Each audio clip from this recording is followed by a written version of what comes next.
Hey Grace Church Barberton campus, this is Tyler here. Just want to give you a special welcome. Thank you for joining us whenever you're watching this.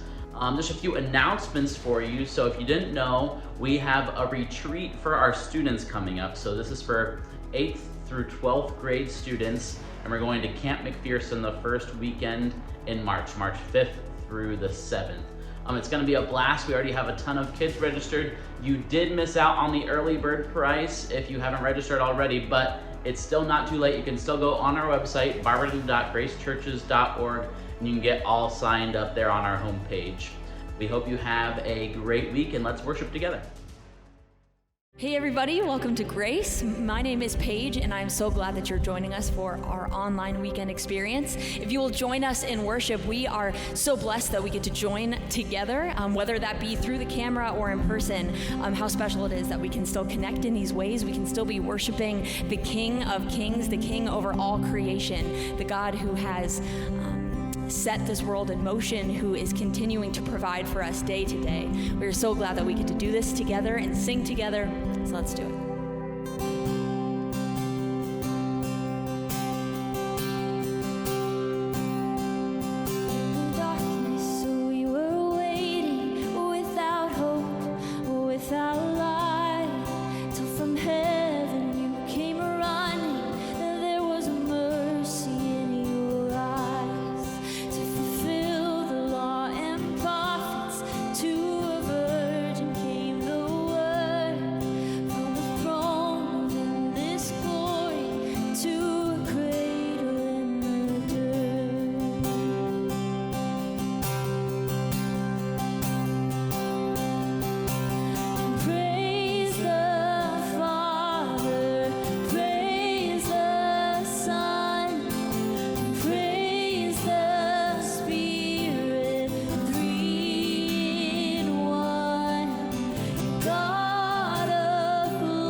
Our salvation, Jesus, for our sake you died.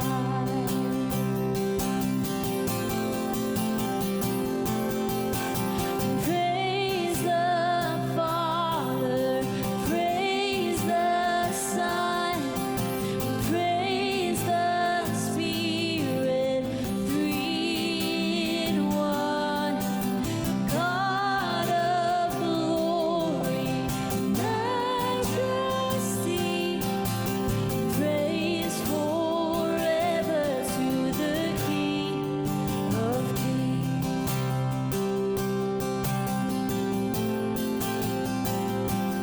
In the morning that you rose, all of heaven held its breath, till the stone was moved for good, for the Lamb had conquered death. And the dead rose from their tombs, and the angels stood in awe, for the souls of all who'd come to the Father are restored. And the church of Christ was born, and the Spirit lit the flame. Now this gospel truth of old shall not kneel, shall not fade. By his blood and in his name, in his freedom I am free. For the love of Jesus Christ, who has resurrected me. Yeah. Praise the Father, praise the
So God, I pray that you just give us vision, that we might see the world as you see it, that we might see the world just through a kingdom lens. Jesus, our prayer is that your will be done, that your kingdom would come in our hearts. Just the reality of our lives, of our decisions, of our time, of our thoughts, of our work would just be centered around your kingdom. Jesus, I pray that you would give us vision to see as you see. Jesus, we're thankful that you don't leave us where we're at, but you continue to call us to follow you, to trust in the King and his kingdom. Because of Christ we pray. Amen.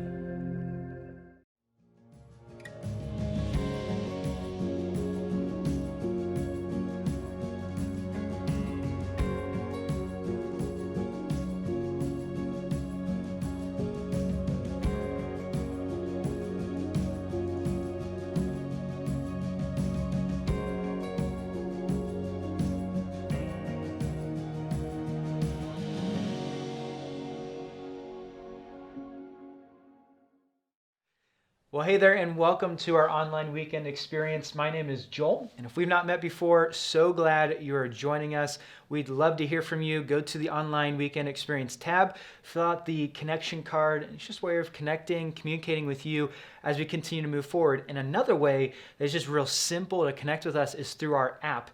So if you go to the App Store, or if you got Google or Amazon, whatever it may be, go there, download our Grace Church app, 30 and 30 app, and you'll see Barberton there at the homepage. Click on that, and just all the resources that we are utilizing and pushing you towards to connect with are right there. And one of them is this series reading plan. And we are walking through the book of Mark. And in that, we're going to utilize this reading plan to walk through the book of Mark from Monday to Sunday. And so we'd love for you to join us in this. It just goes week by week through the series. It's on the app, it's on the website, it's in person. So make sure you grab one, start walking through that. I wanted to let you all know of something that is coming up here in the next week for us as a campus, so that you know what's going on in person if you maybe are primarily online during this season.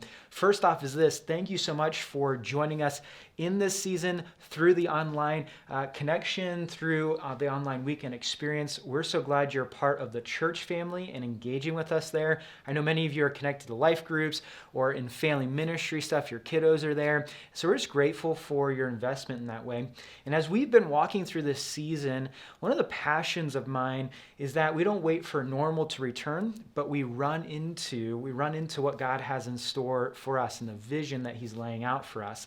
And so we've been having some pretty neat conversations over the last month on what that looks like for us as a campus, because we believe that to run, there's some things we need to reposition to be able to do that well.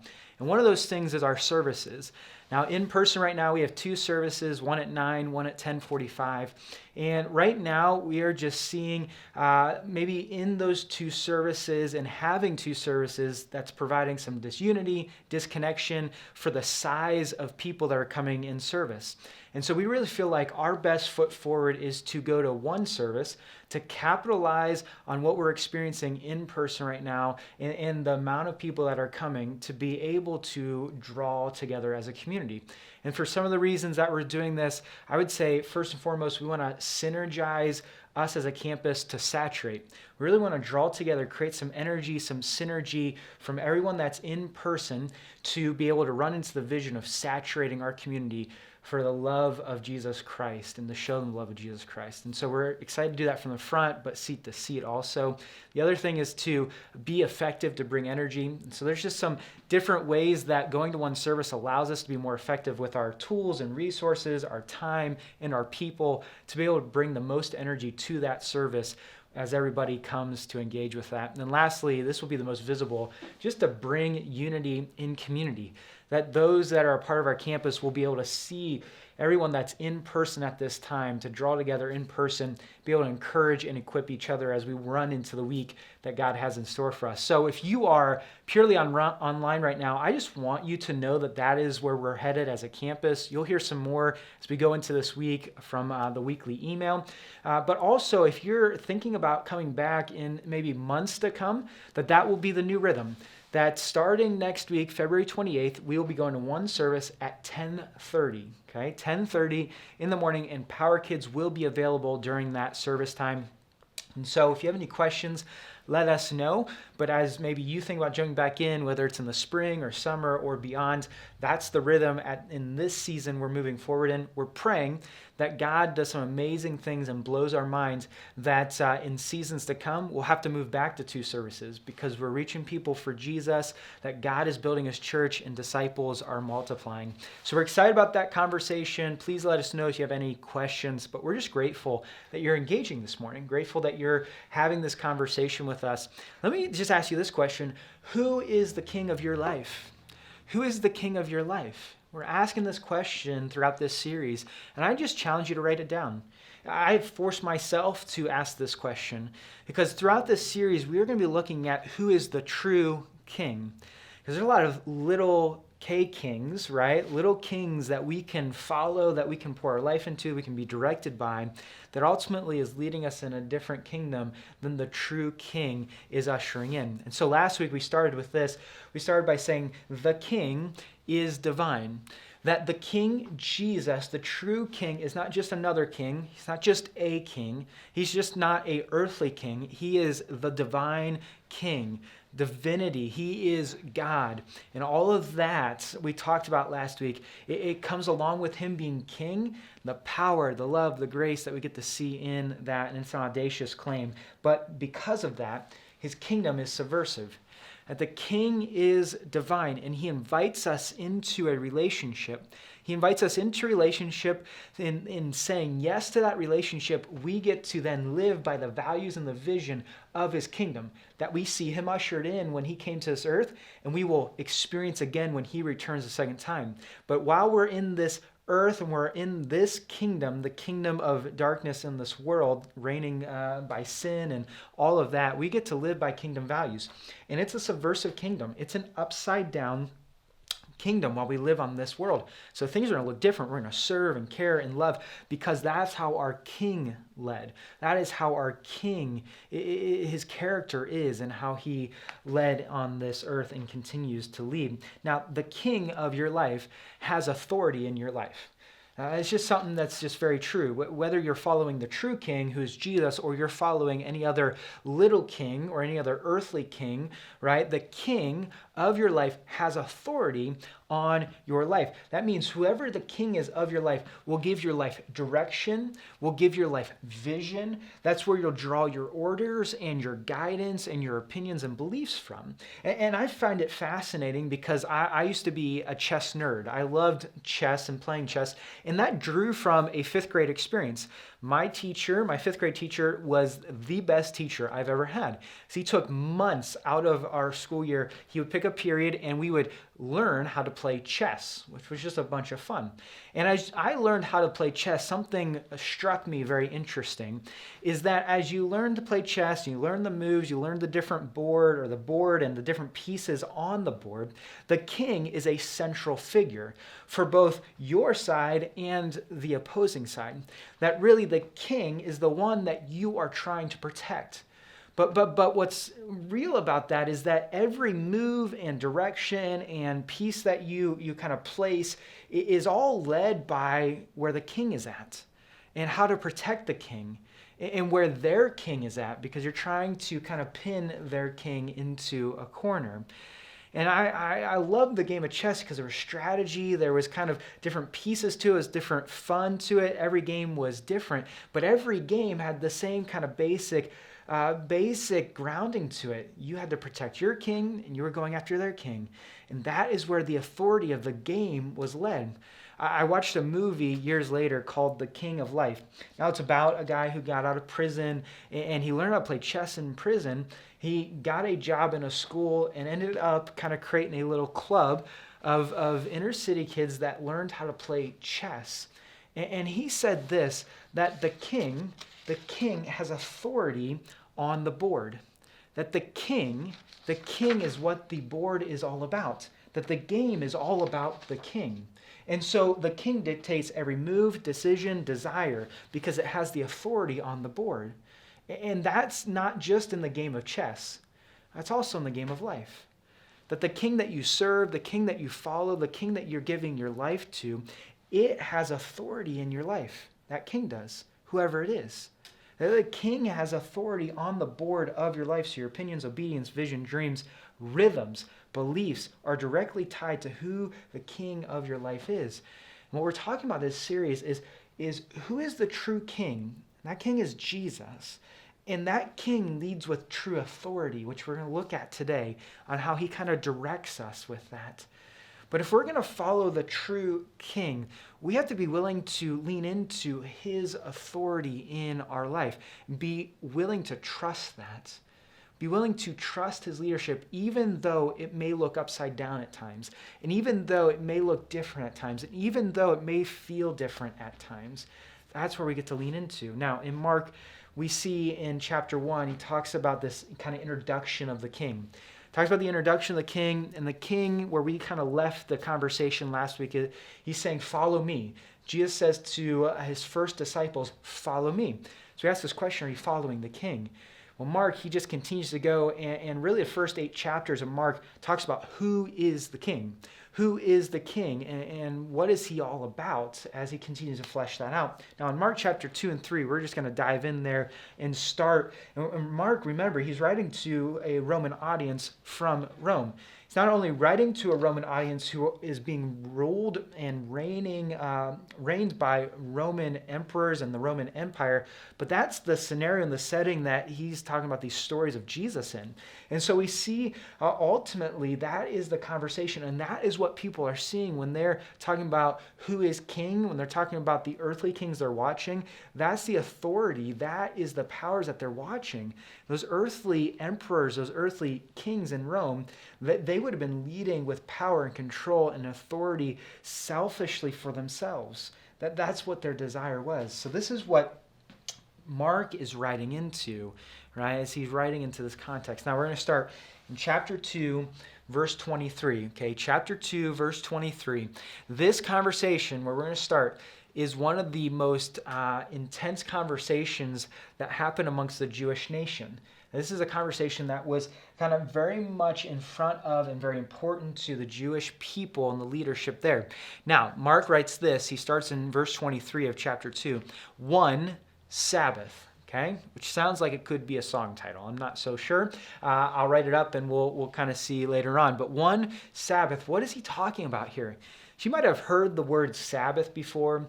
You might have read it in the Bible before, or different stories before. But in Israelite history, this word comes up numerous times and has extreme importance to the rhythms in the life of a Jewish person and the Jewish nation. That literally Sabbath is a 24-hour block of resting from work. That's just kind of literally what it means. And so ultimately, that is what is being talked about here, that there is a Sabbath, one Sabbath, there is a 24-hour block here that Jesus is kind of walking into. Now, the Sabbath itself was initiated by God himself, and that's what's so important about this, is that's why it's important to the Jewish nation, that the idea of Sabbath was of ultra importance, and we see that from the beginning of creation. Genesis 2 through 3.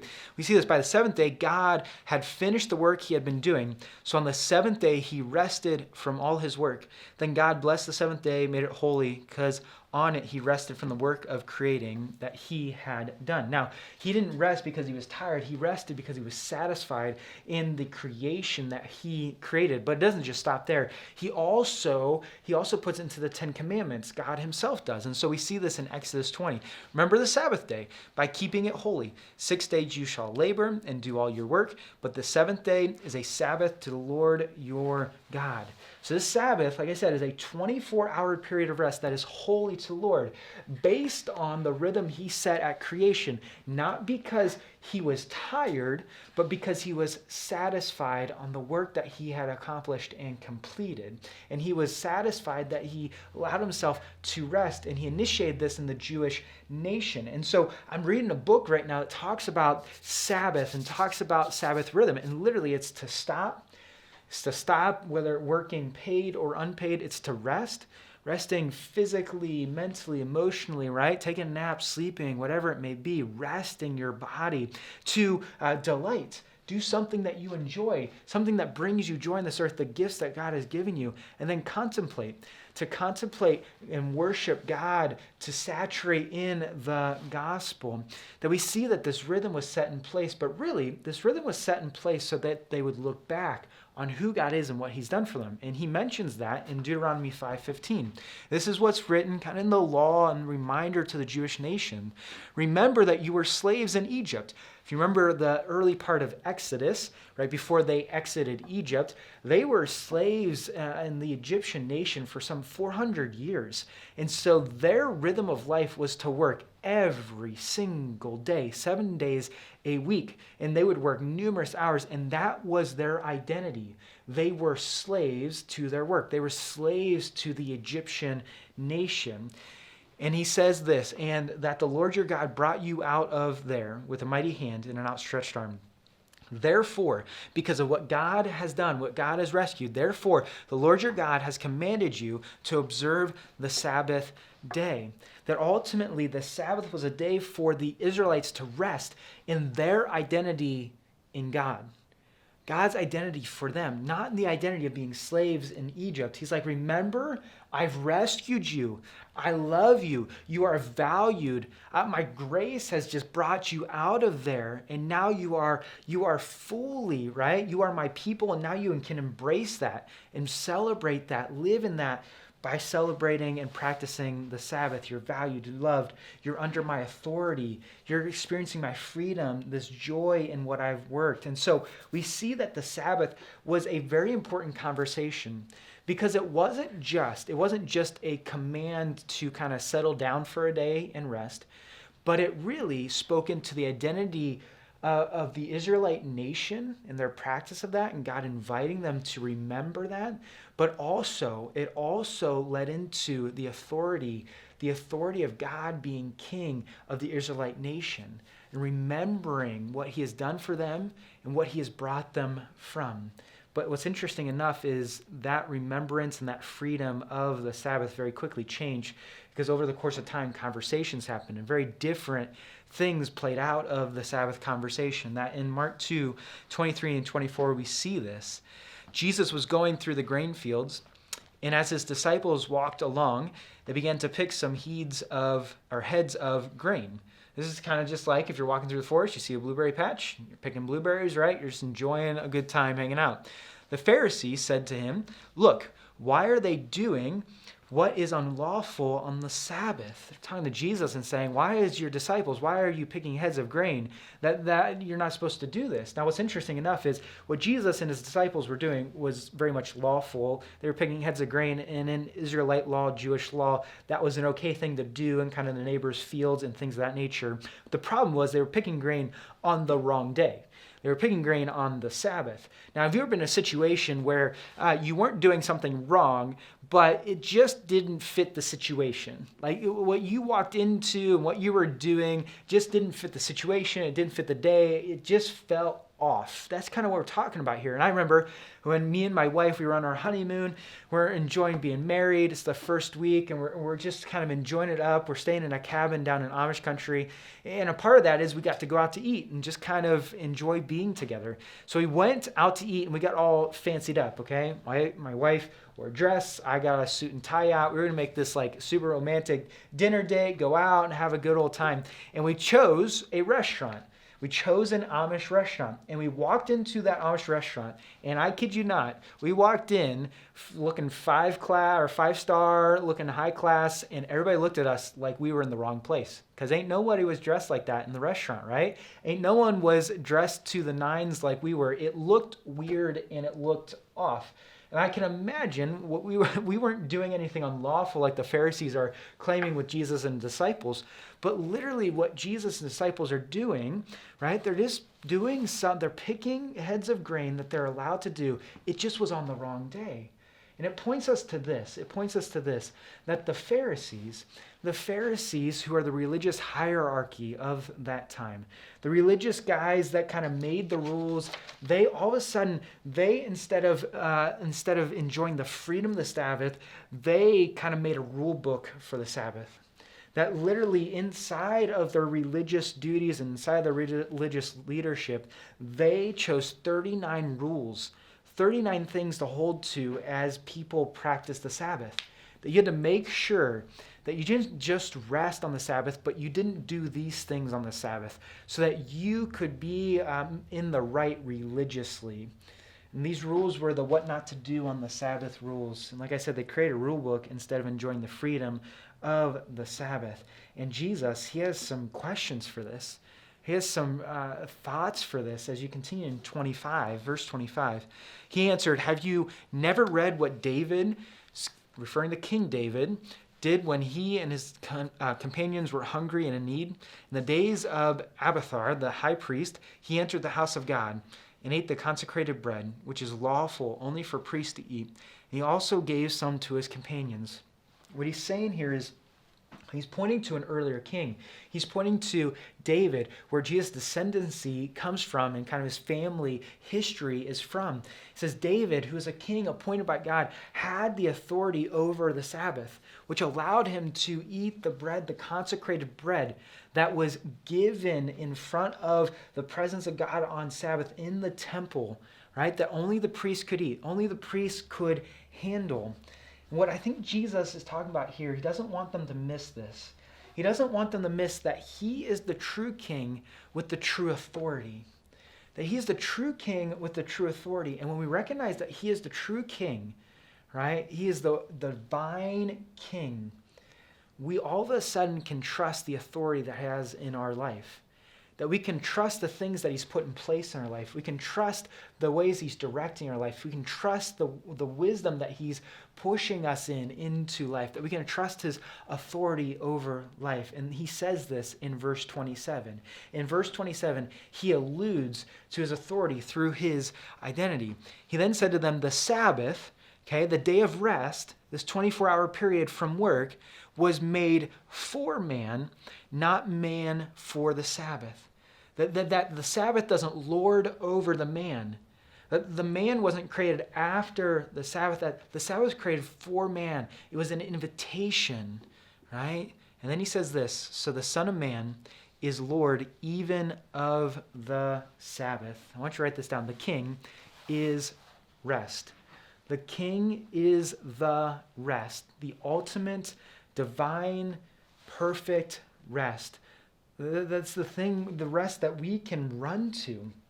Now, let's be honest. What does he mean by this? Because as we live on this earth and we live in this kingdom of the world, there are a lot of things that push and pull us.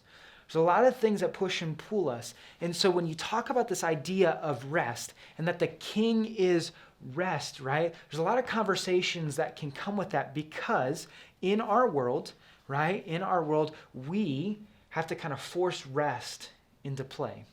Here's what I mean by that. I think that we can try to rest in the kingdom of this earth in what we can accomplish and what we can achieve on this earth. I think in two ways. One is this, through religious justification.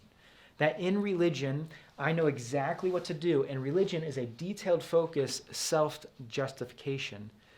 That in religion, in my pursuit of being good enough and trying to achieve enough and accomplish enough to make it to God, all of a sudden, I am resting based off of how much I achieve or how close I get to God and how good I am doing. And the reality is I can never rest because I'm never enough. I can never rest because I am never enough. And instead of the true King having authority on my life, I do. And I dictate it. And I push it and I run after it. My identity, it's works justification. So there's a religious justification, but there's also a worldly justification. And in the world, we can find justification through purely accomplishment and achievement in what I do. And that's where I find my identity, work, money, success, athletics, academics. I pursue these things, ultimately try to achieve, to accomplish, to justify myself in this world that I have made it, that I am enough, and I can try to rest in that, right? And all of a sudden the reality is I can never rest because I can never achieve enough, or I did not achieve enough. And instead of the true King having authority in my life, my idols, or the things I'm trying to achieve, the identity I'm trying to make, that's what has authority in my life. And so either I do by dictating how good I am, and I have this authority over my life, and I become king, right, of my life, or the things that I'm pursuing, or the things that I'm leaning into, the idols of my life, become king of my life, and my identity in that is just a worldly achievement. Either it's a works justification or a religious achievement, or it's a worldly achievement. And literally, I think of it like this, that it's kind of like if you see a hamster or a gerbil, whatever the small kind of rat kind of looking thing is, right? They run in their cages in a hamster ball, right? You have a hamster, and oftentimes you'll see it running in this hamster ball. And I think that oftentimes that's exactly how we're trying to find rest.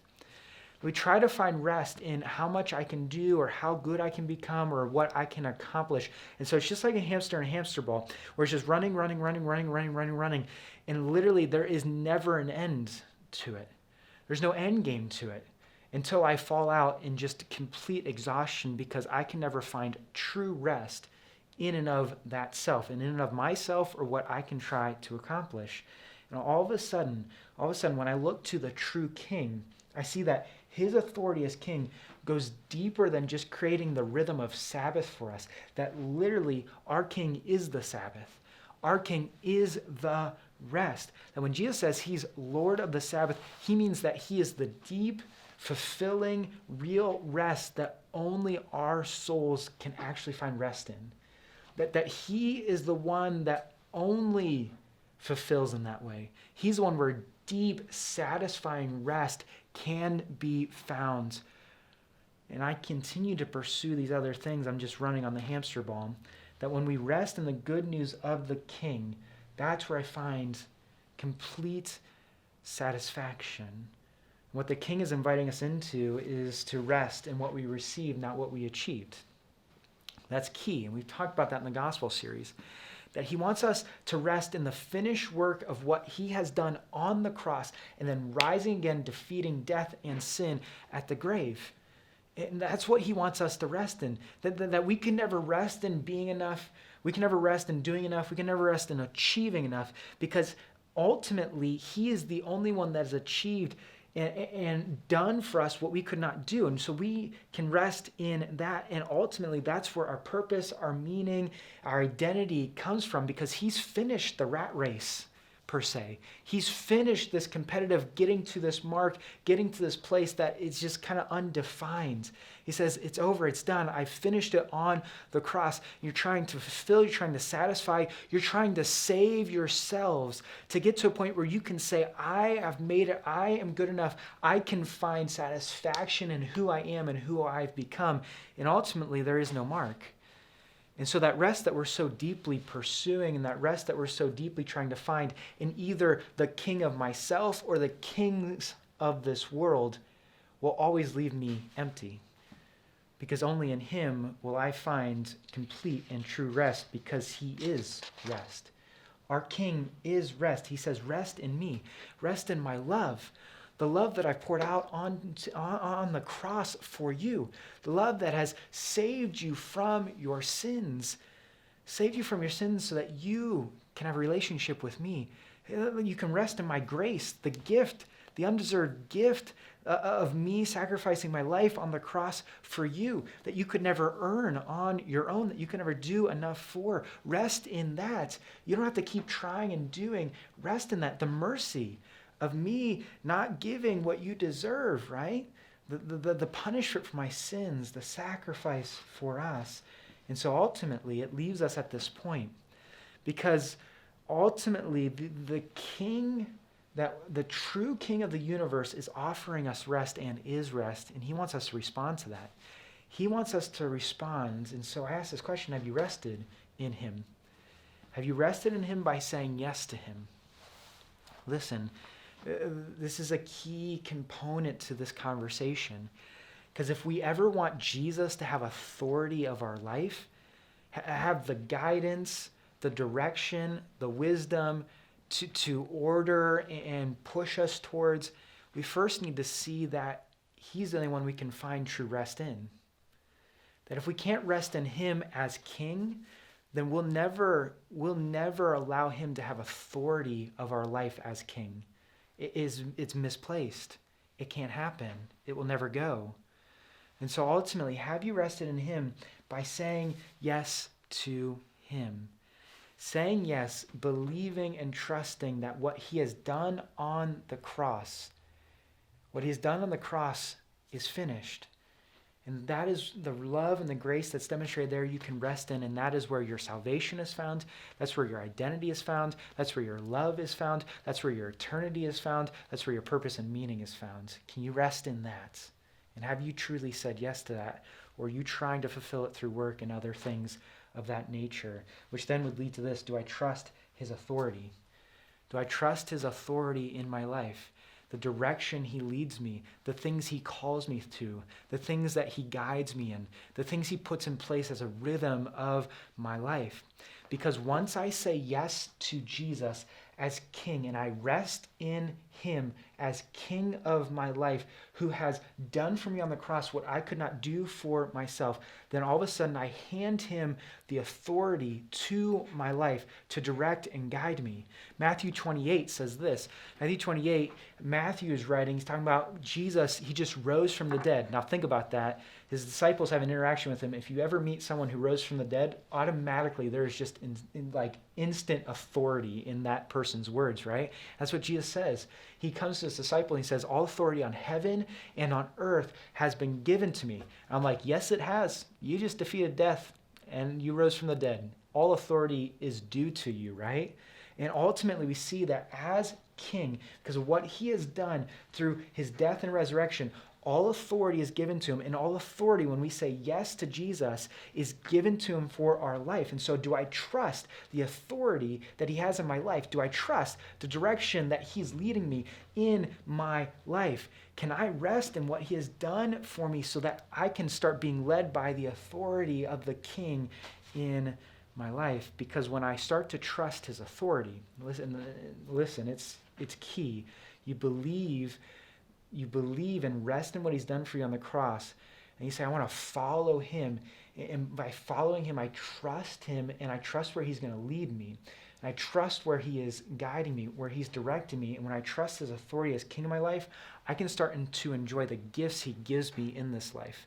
I can start to trust the rhythm that he calls me to in this life. And I can start to trust in the kingdom values and vision that he lays out for my life. And the King ultimately invites me into rest, that he invites me to believe that he is the rest for my life and for eternity, that there's nothing I could do, nothing I could earn, that I can rest in him and what he's done on the cross, what he's achieved, but he also invites me to rest.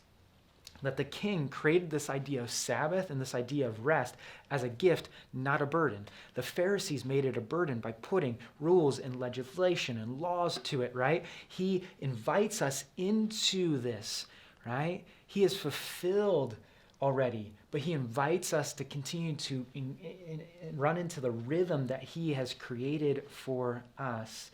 Jesus, the true King who has true authority, invites us into this rhythm of rest, this rhythm that he creates for us to rest from the work of the week, to rest from the work that we run into, not because he didn't create it because he was tired. Remember, he created it because he was completely satisfied.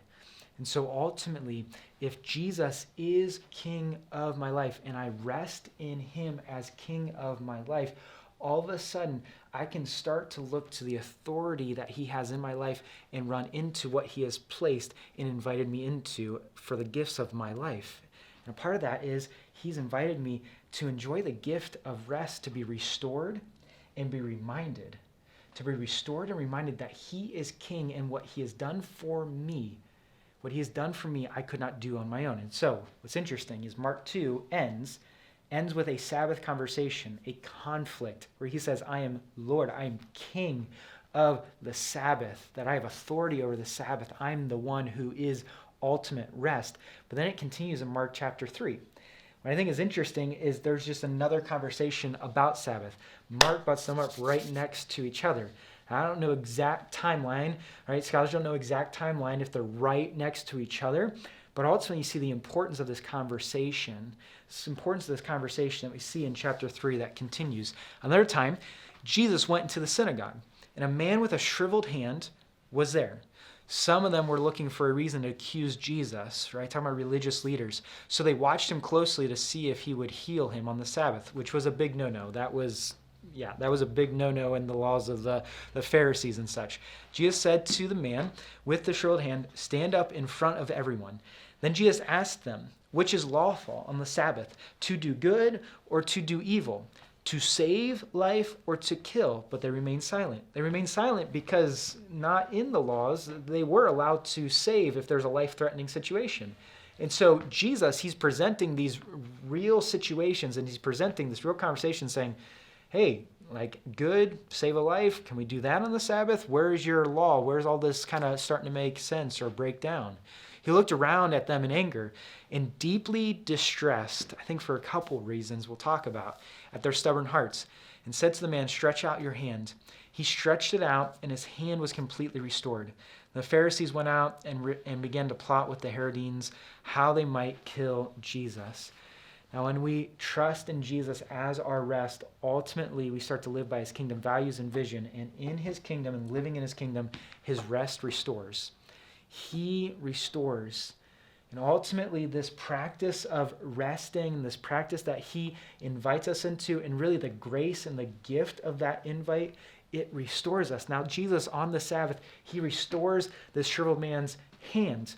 And whenever the king, Jesus, does a miracle, there's something deeper in play in the conversation. That ultimately what he is pointing to is that the king's rest, it restores us from the brokenness of the world by what he has finished by the work of the cross. That ultimately what he is saying is by healing this man, I have brought healing into this broken world. I brought healing into this broken world through the work that I've done on the cross, and that's what he's pointing to. He says the Sabbath rest, and why I have done it and given you the picture, is that is exactly what it does for each and every one of you. It restores us as we practice rest. And as we practice rest, he restores.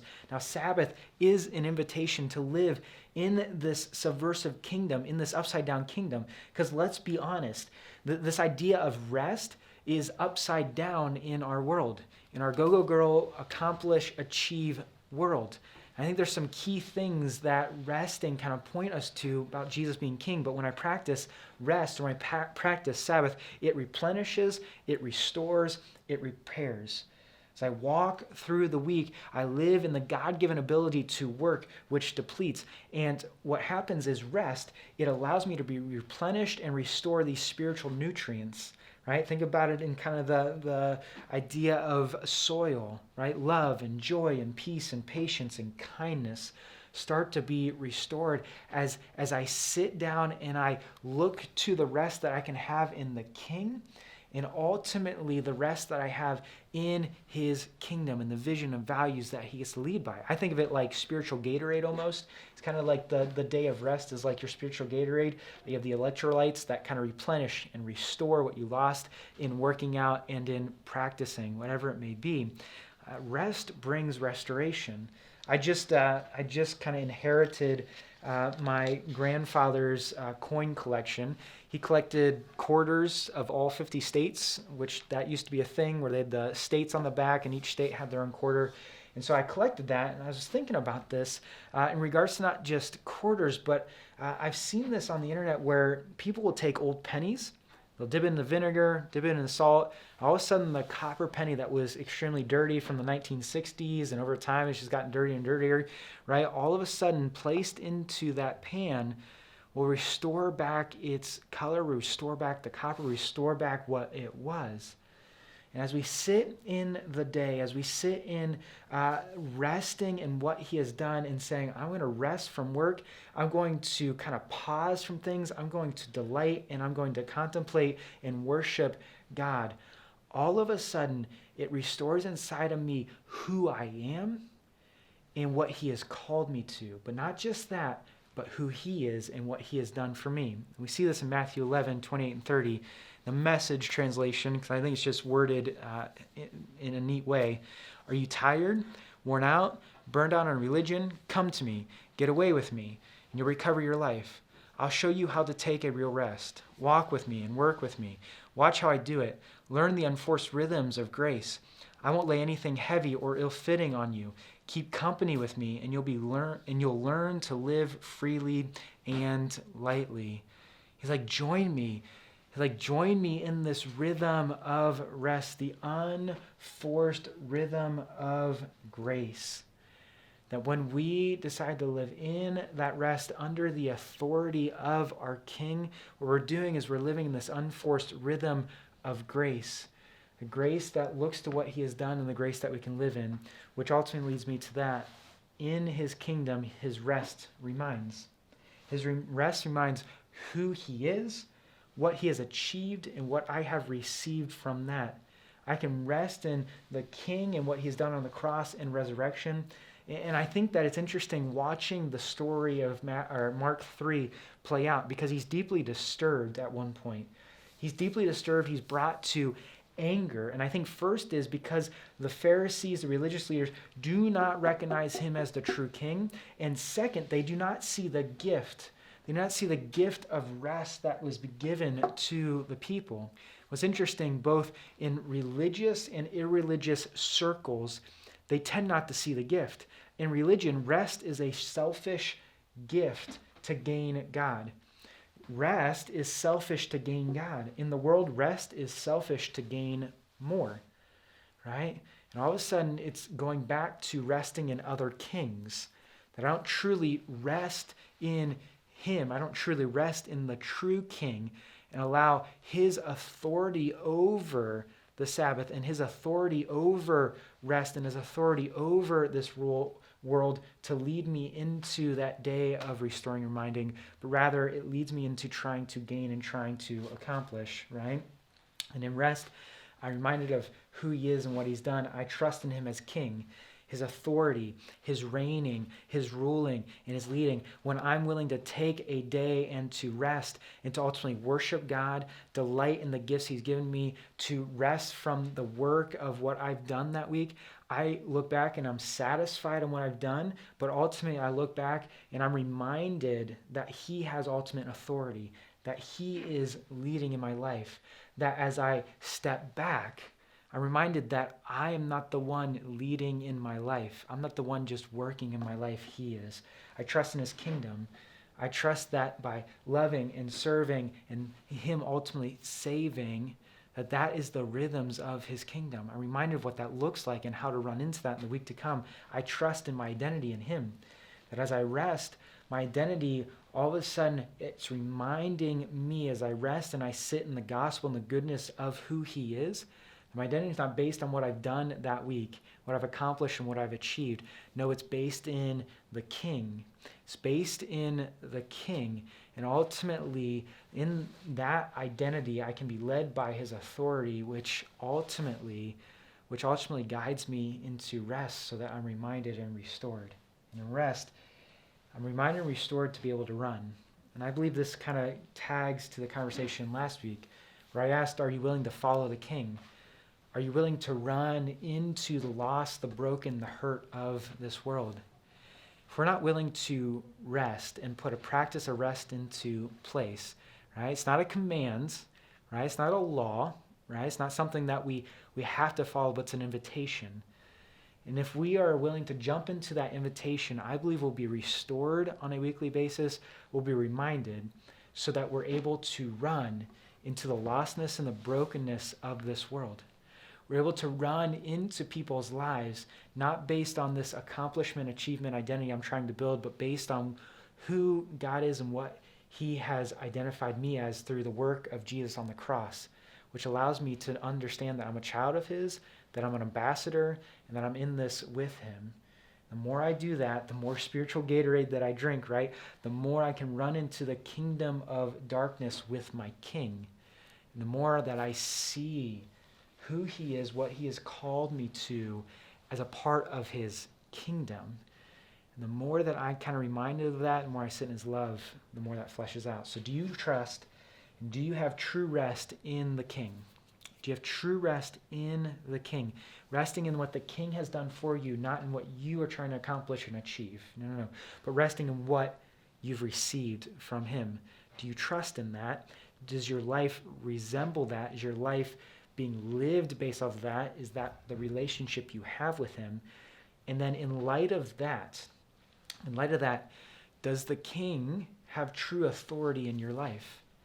He's guiding and directing, and we can't get to all the implications of that. But one of them, I believe, is he has authority to the rhythm of your life. The rhythm of your life so that you can be restored and reminded so that you can run into what he's called you to in your work life, in your family life, and also in your ministry life.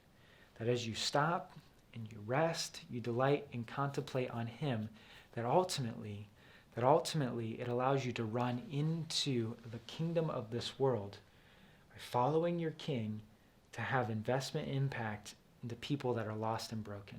Father, we thank you so much for who you are and all that you do. Thank you for being our true King, sending Jesus as the true King that offers us rest in the midst of this broken world, in the midst of this messy world that we're trying to kind of gain and kind of form together. We thank you for that rest that we can have in him as King who conquered the grave, who conquered sin and death through the cross, through his death and resurrection. Father, we praise you for that. And I just pray for some who are wrestling with that conversation right now. You would bring them to the truth of your word, bring them to the truth of the gospel that they cannot achieve enough, but it's only by receiving. And Father, ultimately, as we run into Jesus, the King, being the true rest, Father, I pray you would show us what it means to live by him having authority of our life, to live by the direction, the guidance, to live being reminded and restored weekly that he is the King and he is giving us identity and he is leading us. And so, Father, we praise you for that. We praise you for this example, giving us the gift of the weekly rhythm of rest, to remind it of who has the ultimate authority in our life and who is the ultimate authority in our life. We just praise you for that right now. Pray for just my brothers and sisters. Pray for those that are tuning in, that, Father, you just encourage them this week and equip them to run into what it looks like to live in the kingdom of darkness as a citizen of the kingdom of light. I pray that you give them courage in that. Just pray this in your name. Amen.